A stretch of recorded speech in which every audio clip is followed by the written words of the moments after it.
Yes, good morning, students. Today is the fourth part of chapter Control and Coordination, 10th class biology. So let's start our first topic, and the name of the first topic is CNS. What is CNS?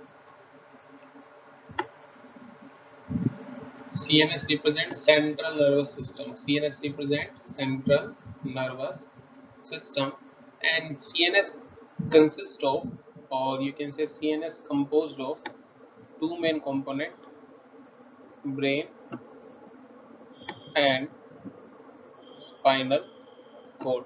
CNS has two part, brain and spinal cord. Yes, in this figure this is the brain, and through brain a cord arises which runs downward. This is known as spinal cord. This is known as spinal cord. This is the spinal cord. So brain and spinal cord combine to form a CNS, Central Nervous System. Yes, next. What is the function of CNS? Or what is the main function of CNS? CNS consists of two component, brain and spinal cord.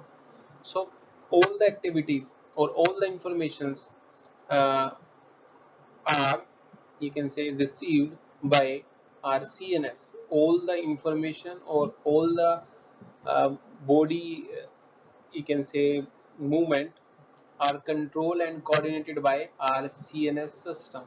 So in simple line or in simple language, we just write that if we ask the function of CNS, so you just write CNS help in receiving the information. CNS help in the receiving the information from all body parts of the body, and help in integrating all the information, and so that our body will work in controlled and coordinated manner.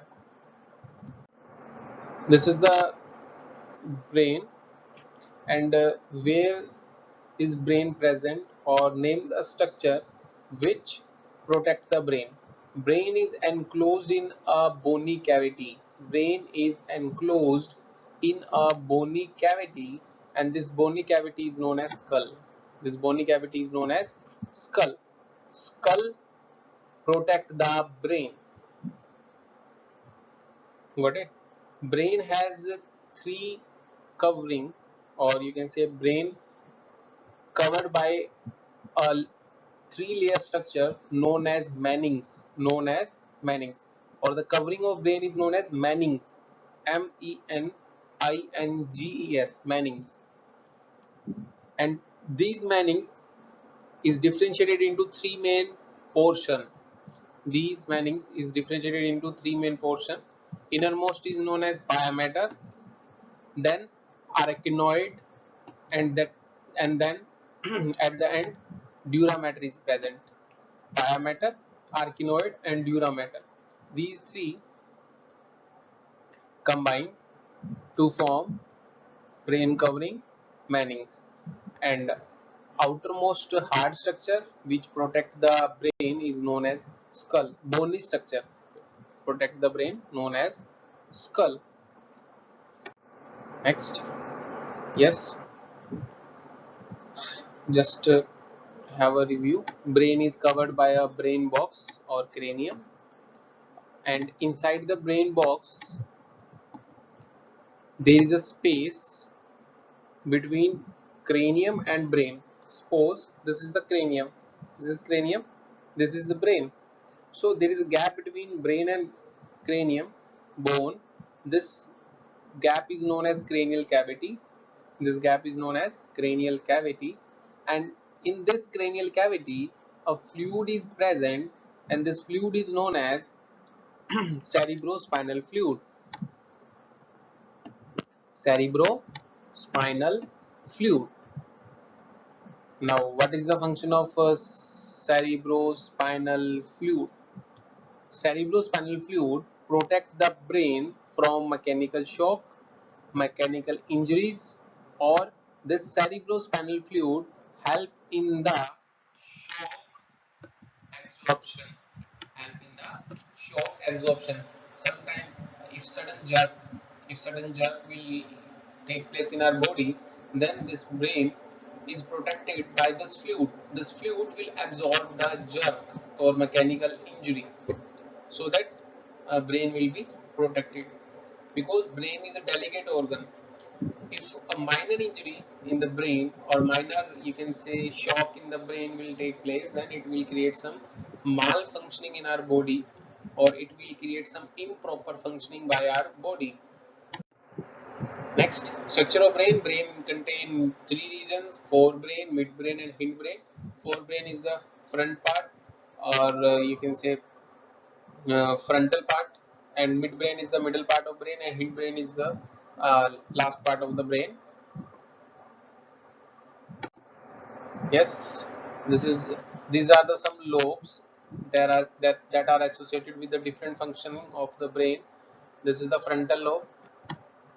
Frontal lobe is the main area where thinking activities will take place. All the thoughts and thinking processes, or you can say main thinking part, is the frontal part.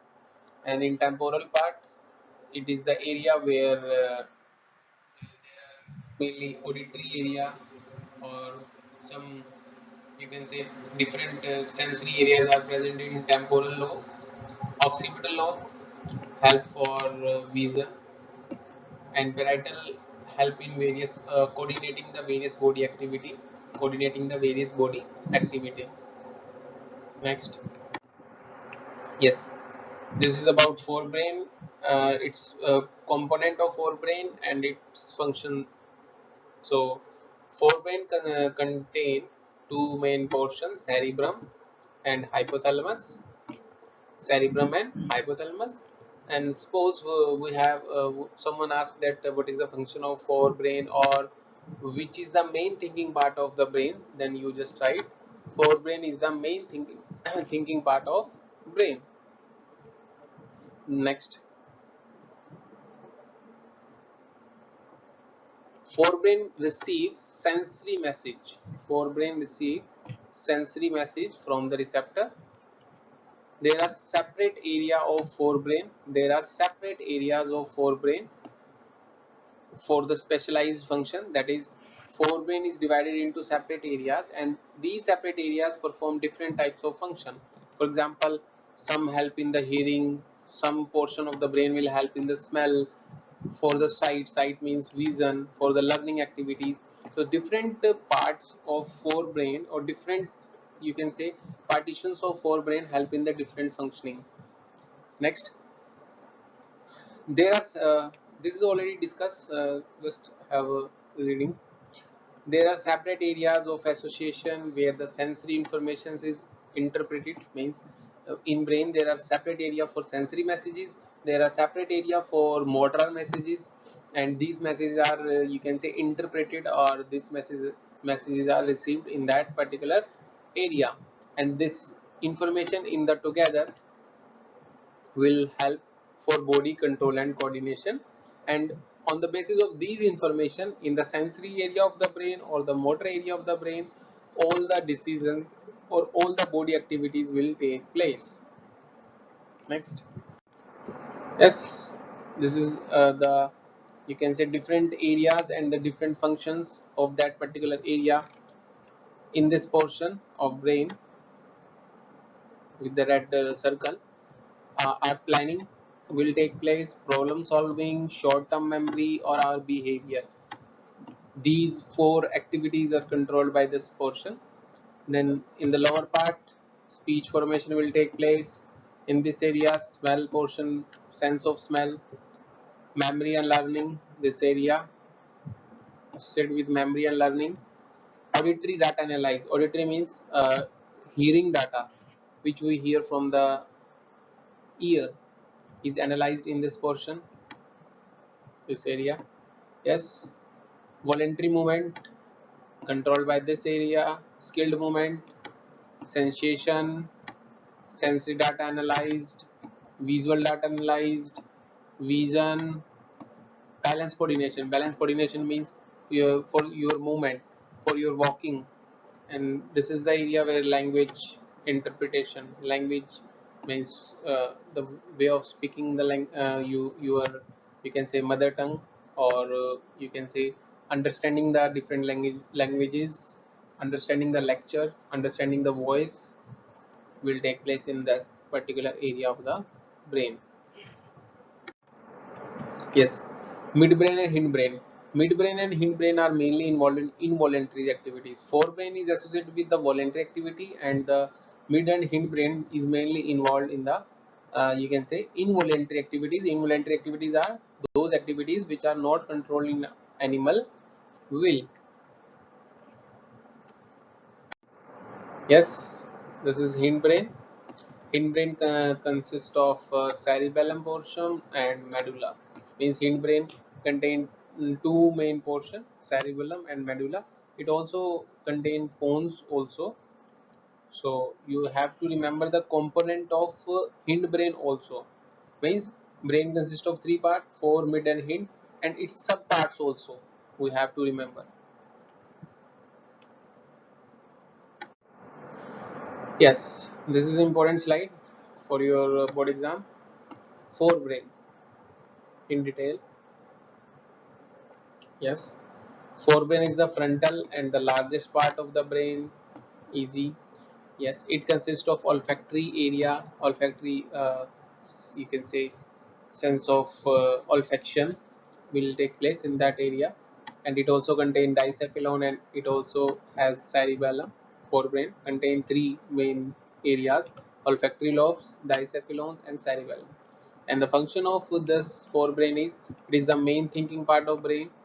It has separate area for receiving sensory impulses. Means forebrain, inner to the forebrain, it contains different portions for receiving the sensory impulse, or it also transmit the motor impulse or motor messages to the muscles. It has a center. Very important point. You must remember and note this. Forebrain has the center for hearing. It has center for hunger, hearing, hunger, smell, sight, intelligence, your memory skill, your learning, your vision, your emotion, all are controlled by this forebrain portion. And this forebrain also help in releasing you can say various type of secretion or various type of hormones. Hypothalamus and pituitary glands secrete various type of hormones. Yes, this is midbrain. Midbrain is the back part of the brain, and it can sorry, hindbrain. Hindbrain is the back part of the brain, and hindbrain contain medulla, pons, and cerebellum. Yes, three parts or subparts of hindbrain: medulla, pons, and cerebellum. Now, what are the function of hindbrain? Hindbrain mainly control involuntary activities. What are involuntary activities? These activities are not under the control of animal will. Second function, it helps for maintaining blood pressure, for heartbeat, sneezing, salivation, vomiting. So these are controlled by our medulla portion. Next, third point, cerebellum is responsible for precision of voluntary activity. Means how precise a voluntary action take place. This hindbrain will you can say act, or our posture, or our body balance, or our body movement is controlled by hindbrain.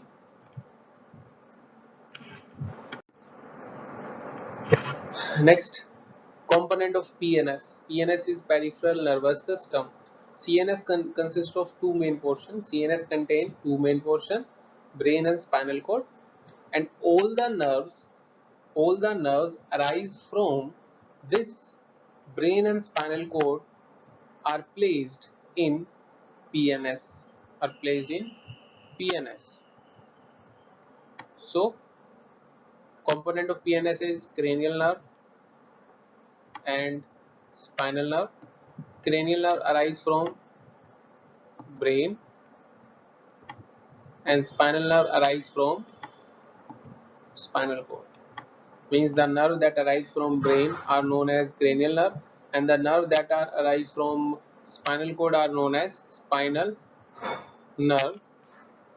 These two, cranial nerve and spinal nerve, combine to form PNS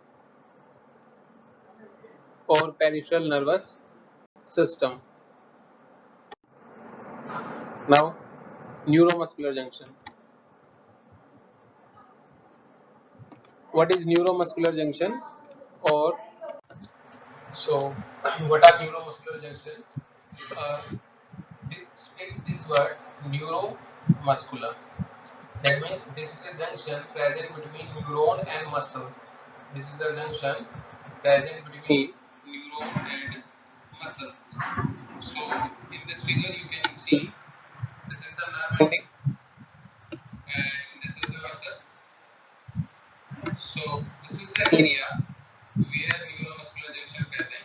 So the message released by neuron is sensed by these muscles, and further the muscle will start to contract or relax according to the